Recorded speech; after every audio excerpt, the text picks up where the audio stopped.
It's time for Talking Pints. I'm joined by John Caudwell, telephone entrepreneur. He's just put his phone on silent because it wasn't. And philanthropist. John, welcome to the programme. Thank you, Nigel. Pleasure to be here. That made me laugh.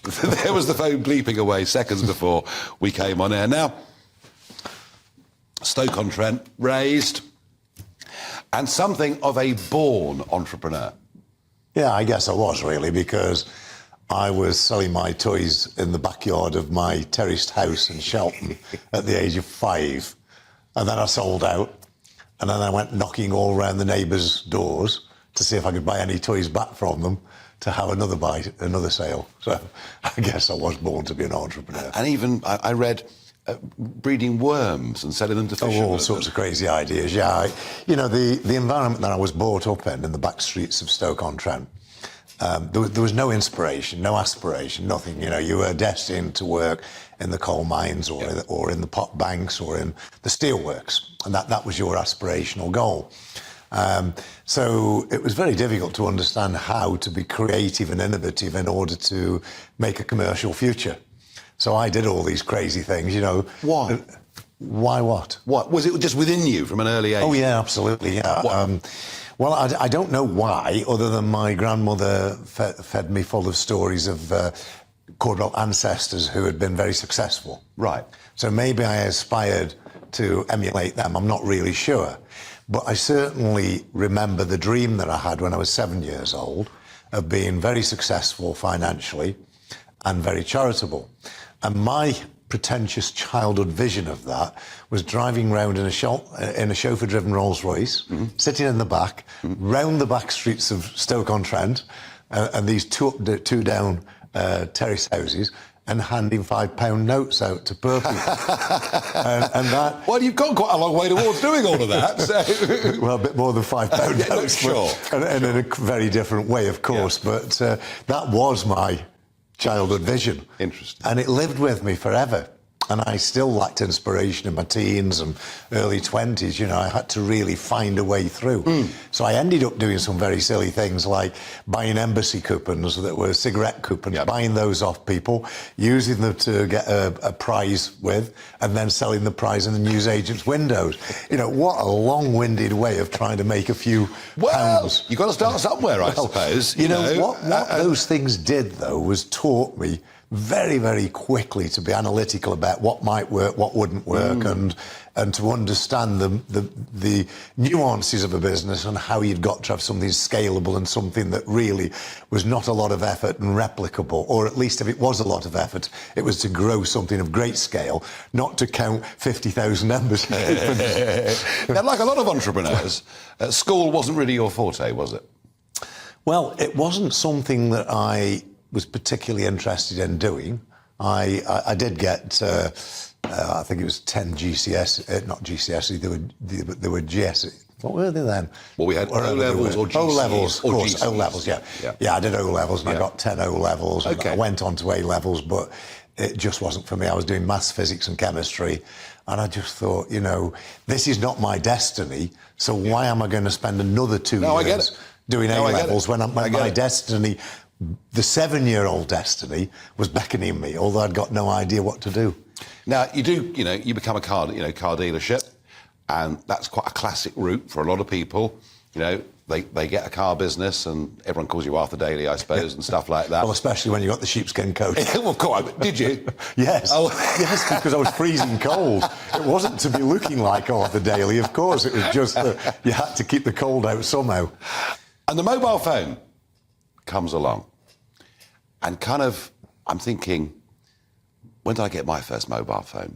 1986 or 7. That was when I set up. One of the big Motorola's, and it used to rip out the pockets of the barber. Absolutely, yeah. But I used it, I was working in financial markets. It saved me a couple of hours a day in the office. Yeah. People could reach me, it made a big difference. Yeah. What was it about the mobile phone? What did you see? Well, I went back to my childhood when I was 10, 11, nobody had a home telephone. When I was 14, 15, people had a telephone on a party line. You know, you could pick up the phone if somebody, if your party line was on it, you could listen to their conversation. Or if you're more moralistic and ethical, maybe you put the phone back down and let them have a private conversation, but you shared the line. And then eventually we got to the point where anybody that didn't have a home telephone, we were saying, well, why haven't they got a home telephone? Yeah. And I just thought, how could mobile be any different than that? Because it was so versatile, so flexible. Basically, you thought everyone's going to want to have one of them. Yeah, eventually, yeah. I don't think I saw the consumer boom quite as it happened because it was a very expensive product.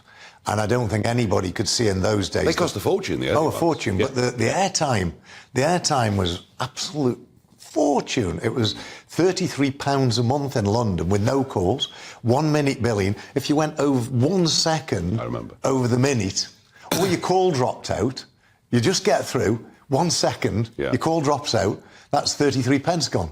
Yeah. You know, now 33 pence then, in today's money, it's probably £2, something like that, maybe. Yeah. So it was very expensive to run a mobile phone. But they did take off. And it did. For businesses, they became essential. Essential, yeah, absolutely. I mean, no question about that. Yeah. And then in the 90s, the real consumer boom begins and everyone wants one. And, you know, you take your company from, you know, 13 million quid turnover in 91 to $1 billion by 2000. So just explosive growth.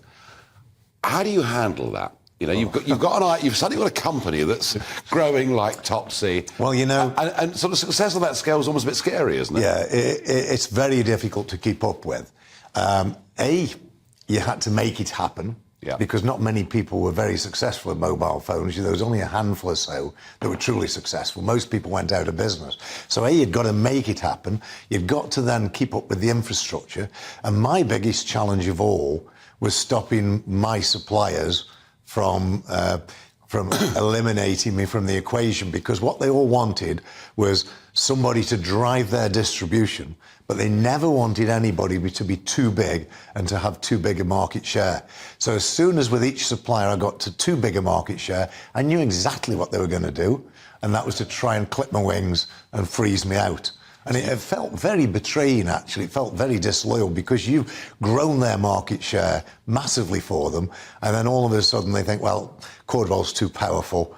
Let's clip him down. So you just have to fight and fight and fight. Just and keep fight fighting. forever. Fight forever. And in 2006, you get out, and you know you come from the back streets of Stoke, and suddenly you're a billionaire. Must feel very odd. Well, people think that, but it wasn't, because it was an evolution that took me 35, 40 years of blood, sweat and tears. And as you evolve into that, and I was never, sounds strange, but I was never that materialistic. You know, the money was a measure of success and pride, not a matter of oh, I need all this money. And of course, with my philanthropic aims, most of it I was going to give away anyway. And I mean, this is what you've done, sort of you, Bill Gates, a few others, you have determined that you're going to give away 70%, is it, of your wealth? Yeah, well, the giving pledge is 50%. Right. People pledge to give 50% away. I increase mine to 70%. Yes. And I'll probably increase it further, especially if I make more money. So, you know, I don't want the money for my children. I'll leave them well off. They'll be fine. You've got 7 kids. Well, I've got 7 plus a sort of adopted one, so I've got 8. 8, yeah. And so they're not going to be given huge sums of money whilst you're alive or after you're gone? I really don't believe particularly on money. I think children, young people need the ability to make their own way in life, to make their own money and to have that pride. I think handing money down through the generations destroys lives, not enhances them. I think you're right. So I feel very strongly about that, but equally, I can't leave them destitute, you know, so I've got to do something for them. And you said you want to be remembered more as a philanthropist than as a businessman. You've been involved in a huge number of things. And just one area I wanted to touch on, and that's this whole Lyme disease problem. And it's growing and growing and growing as an issue. Yeah. The number of ticks bites seem to be getting worse and worse and worse. Yeah. And this was through family experience. Yes, it was. But, I'm not sure. It is getting worse, but I'm not sure it's getting as worse as you would think, because one of the things that I did 7 or 8 years ago was brought massive public attention to it through TV and press and radio. And that put it on every doctor's agenda. And people were going into the doctors and saying, I think I've got Lyme disease. The doctors hadn't even heard of it. So they were getting recognised at last. But actually, what really needed to happen was to get a methodology of testing for Lyme disease that was reliable. Yeah. Because the NHS test only shows you've got Lyme disease if it's 100% certain. Other tests may be too insensitive and give you a diagnosis of Lyme disease when maybe you haven't got it. So what we really needed was an absolute certain test. And Chris Whitty agreed to do this for me. I said, look, if you need me to put money in, I will. And then guess what happened? He'd committed to do it. COVID came along. COVID killed everything, didn't it? Everything. No, absolutely everything. But I do need to fight that point again. No. I had a friend who got it very badly and was seriously ill and had to stop work. But it's all been documented in a book, John. Tell us about it. It is. Well, Love, Pain and Money. That was the title. Where's the camera there? Yeah, Love, Pain and Money, because that is my life. Full of love, full of pain and full of money. And a board game called Monopoly. And that's all the development of my life, from living in a caravan on my mother's lawn, which is Old Kent Road, right up to my property in Mayfair, which is Mayfair House. It's a fantastic story, John. Thank you for coming on and sharing just some of it. Great pleasure.